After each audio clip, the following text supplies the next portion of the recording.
विशेला है। कनेर का फूल सुगंध नहीं है, कनेर के पुष्प में कोई सुगंध नहीं, कोई तत्व नहीं।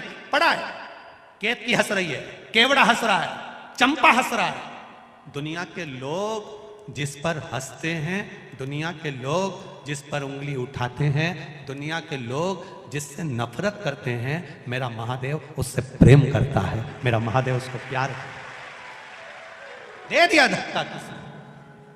दुनिया के लोग जिससे नफरत करते हैं, दुनिया के लोग जिसको धिक्कार देते हैं, धतूरे को कौन पूछे, कांटे वाले पौधे को कौन पूछे, कनेर को कौन पूछे। कोई पशु पक्षी नहीं खाता कनेर को। विष भरा है, आंकड़े में विष भरा है, मंदार में विष भरा है। समी के पत्ते कांटों में पैदा होते हैं, बेलपत्री का पत्ता कांटों में पैदा होता है। सब में कुछ ना कुछ दोष है, फिर भी मेरा महादेव उनको स्वीकार करा हुआ है। मेरा महादेव उसको स्वीकार, दोष है, वो दोष दुनिया को दिखता होगा। लोग कहते होंगे बेलपत्री में कांटे हैं, समी के पत्ते में कांटे हैं। लोग कहते होंगे कनेर जहरीला है, शंकर जी को चढ़ाना नहीं चाहिए, धतूरे में कांटे हैं, भांग में ऐसा है, उसमें ऐसा है। दुनिया के लोग इनमें दोष देखेंगे, पर मेरा महादेव दोष में भी कुछ अच्छा देख लेता है। नारद जी ने देखा, सब हंस रहे थे। कनेर के पुष्प को नारद जी ने तोड़ा। तोड़ते तोड़ते आकाश मार्ग से नारद जाते जाते उस कनेर के पुष्प को एक कैलाश की शिला पर रख दिए। कैलाश की शिला पर वो कनेर का पुष्प रखा था, उस कनेर के पुष्प को भृंगी ने उठा लिया। भृंगी ने,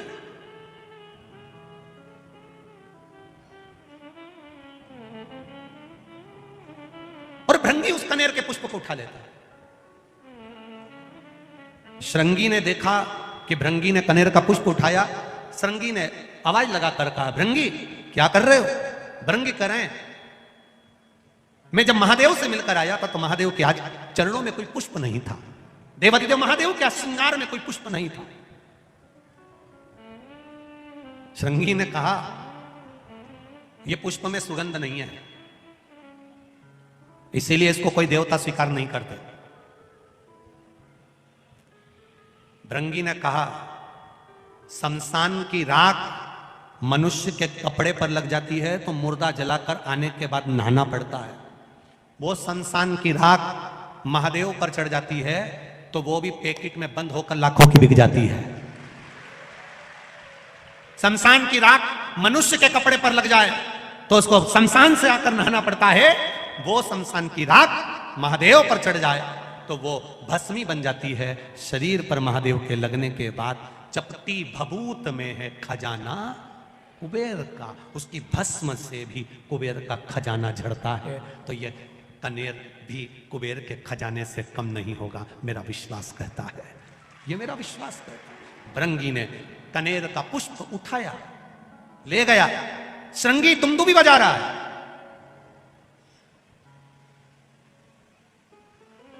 श्रृंगी तुमदुबी बजा रहा है। देवी भागवत कह रही है, कुर्म पुराण कह रही है, कुर्म पुराण का 24वां अध्याय कह रहा है।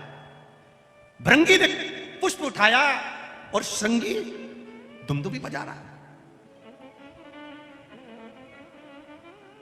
दुमदुबी, अब जैसी दुमदुबी बजना चालू हुई तो पूरे कैलाश में चर्चा हो गई।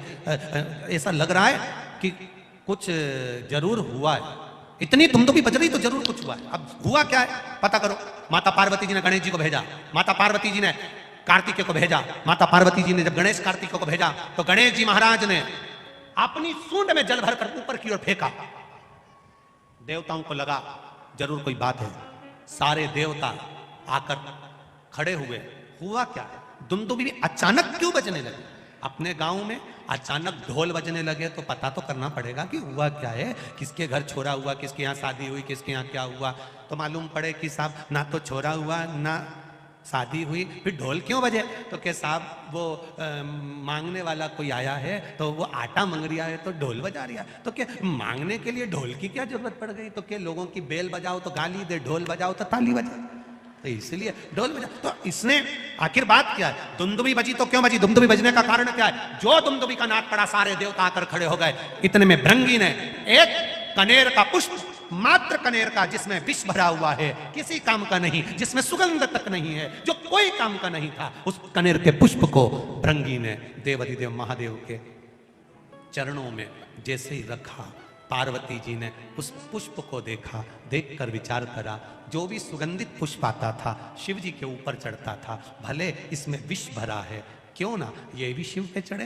पार्वती जी ने उठाकर शंकर भगवान के कानों में उस पुष्प को लगा दिया।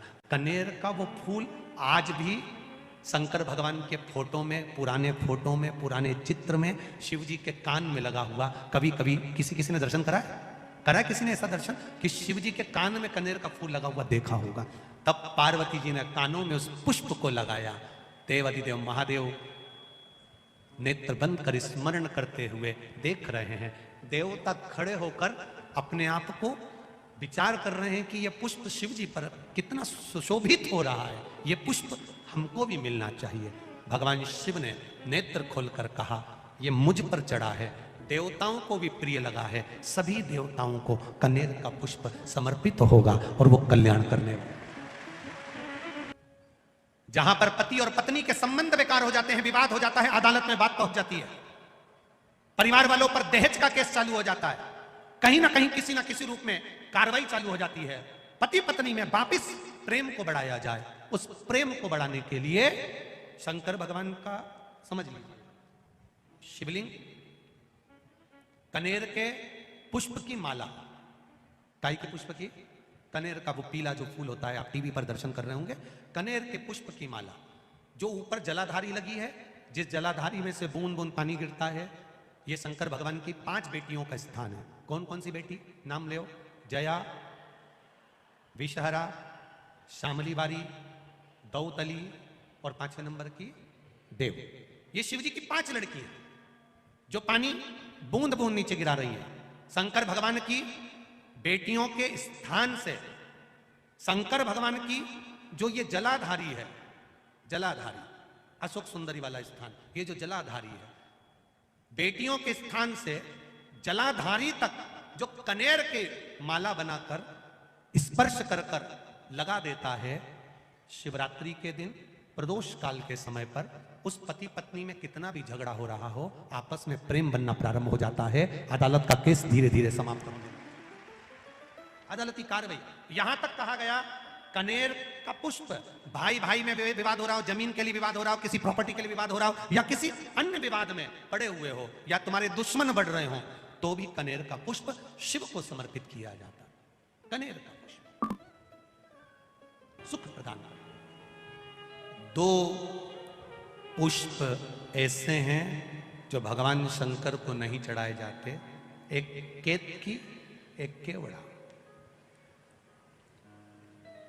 और चंपा भी भगवान शंकर को चढ़ती है, पूरे साल नहीं चढ़ती, केवल भादों के महीने में चढ़ती है, उसके सिवाय नहीं चढ़ती।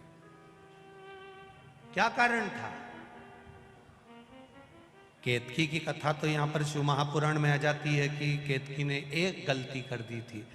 जब ब्रह्मा जी शंकर भगवान के शिवलिंग का दर्शन करने के लिए ऊपर जाते गए, शिवलिंग का छोर नहीं मिला, शीश नहीं मिला। ब्रह्मा जी गौ माता को लेकर आ गए, गाय चलो पृथ्वी पर चलकर भगवान विष्णु के सामने कह देना कि ब्रह्मा जी को छोर मिल गया। गौ माता ने कहा, मैं झूठ क्यों बोलूं? ब्रह्मा जी ने कहा, तुझे एक रोटी दिलाऊंगा, प्रत्येक घर से तुझे खाने को रोटी मिलेगी। एक रोटी के चक्कर में गौ माता ने झूठ बोल दिया भगवान विष्णु के सामने। केवल एक रोटी के लिए गाय झूठ नहीं बोल रही, एक रोटी के लिए संसार का मनुष्य भी झूठ बोलता है, दिन भर झूठ बोलता है।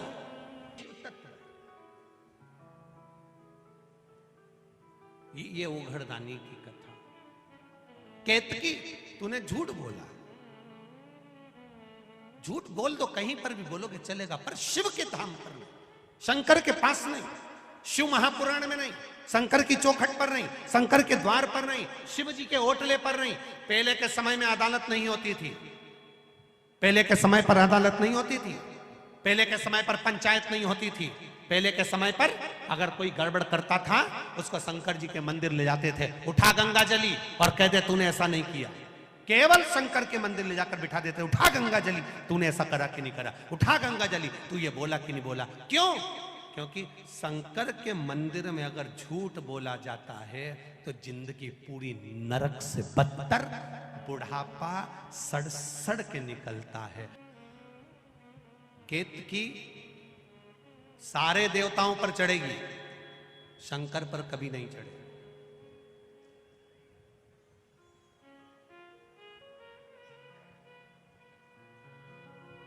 केवड़ा शिवजी पर क्यों नहीं चढ़ता? केवड़े का पुष्प शंकर तक क्यों नहीं पहुंचता? केवल एक कारण, चंपा साल भर भगवान देवादिदेव महादेव पर क्यों नहीं चढ़ता? केवल भादो का महीना, केवल एक भद्रपद, बाकी का समय नहीं। कारण क्या है? केवल निंदा में व्यस्त रहता था। केवड़ा और चंपा दोनों का एक ही काम था, दिन भर केतकी की निंदा में लगे रहते थे। आप सबसे एक निवेदन है, कोई गलती करे, कोई गलत काम करे, उसने करने वाले ने कर दिया, हम क्यों उसकी निंदा करें? हम पंच पुष्प में से दूसरे नंबर का पुष्प है। पहले नंबर का कौन सा था? कल कथा में वर्णन किया था, कौन सा? पारिजात, हार श्रृंगार जिसको बोलते। दूसरे नंबर का है कनेर, जो जहर से परिपूर्ण है। पीला कनेर, टीवी के माध्यम से आप दर्शन कर रहे होंगे, फेसबुक यूट्यूब पर कथा को सुन रहे हैं तो उस पर देख रहे होंगे। एलसीडियां जो लगी हुई हैं, एलईडियां, उस पर भी आप लोग आराम से दर्शन कर रहे होंगे। पीला कनेर